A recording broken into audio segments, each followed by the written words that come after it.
Eh bien, salut à tous, c'est Dracox, et aujourd'hui on se retrouve pour la nouvelle série de ma chaîne, Coaster News.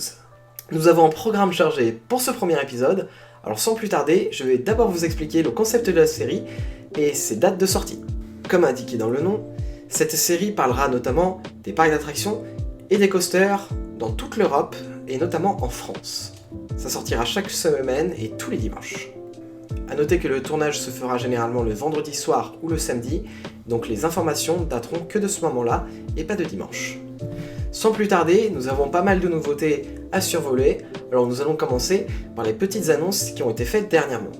Donc nous allons tout d'abord commencer en Angleterre, dans le parc Alton Tower, où le mythique coaster Nemesis va subir un retrack d'ici peu de temps du coaster quasiment entier. Tous les rails entre la zone de lift et la zone de frein finaux vont être remplacés, 89 supports sur ces 117 présents vont aussi être remplacés.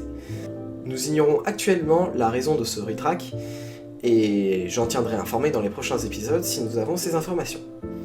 Non loin d'Alton Tower, Thorpe Park, lui aussi, prépare ses nouveautés. De chez Mack Ride, en 2024, un coaster de 72 mètres avec une drop tournée à 180 degrés devrait voir le jour au sein du parc.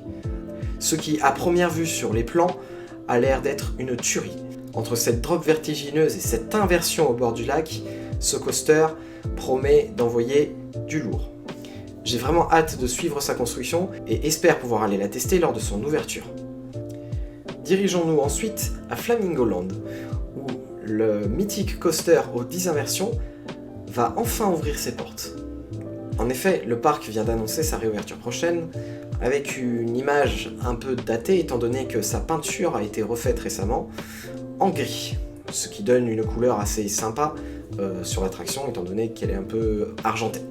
C'est vrai que ce coaster commence vraiment à dater sans avoir eu d'utilisation, étant donné tous les voyages qu'il a fait sans exploitation. Nous espérons bien sûr pour le parc que l'ouverture se passera bien et que ce coaster pourra enfin rouler. Dirigeons-nous ensuite vers l'Allemagne. Un nouveau quartier à Europa Park a été annoncé via leur conférence de presse annuelle avant l'ouverture du parc. Dans cette conférence, beaucoup de nouveautés ont été mentionnées, dont un Big Dipper Mack dans leur nouveau quartier croate. Ce coaster aura une longueur assez impressionnante de 1600 mètres et comportera plusieurs launches dont un vertical. Nous avons vraiment hâte de voir ce que va donner ce coaster car ça risque d'être une dinguerie je pense pour le parc. En tout cas ce qui est sûr c'est que le chantier a déjà débuté étant donné qu'une ouverture est prévue pour 2023, ce qui arrive assez vite. Maintenant passons au gros sujet d'actualité. Commençons en France dans notre bon vieux parc Astérix. Mais qu'y a-t-il de beau au parc Astérix ? Comme certains le savent, Tonnerre de Zeus a fermé ses portes le 7 novembre 2021 pour laisser place à un chantier immense pour la dernière phase de retracking de ce coaster. Ce retrack étant réalisé par The Gravity Group qui promet d'être incroyable. Entre les airtime inclinés, les bosses à 90 degrés et les virages à grande vitesse, ce coaster promet de faire un coup de tonnerre. Pour ce qui est de l'ouverture, aucune date n'a pour le moment été communiquée. Mais de bonnes nouvelles en tout cas, car les trains sont récemment arrivés et sont déjà en phase de test au moment où je vous parle. Nous pouvons voir notamment du côté de leur site qu'une ouverture est annoncée pour avril. En tout cas, ce qui est sûr, c'est que je serai là pour l'ouverture. Je testerai toutes les places bien sûr, avec la fameuse place en marche arrière qui coûtera 12 €.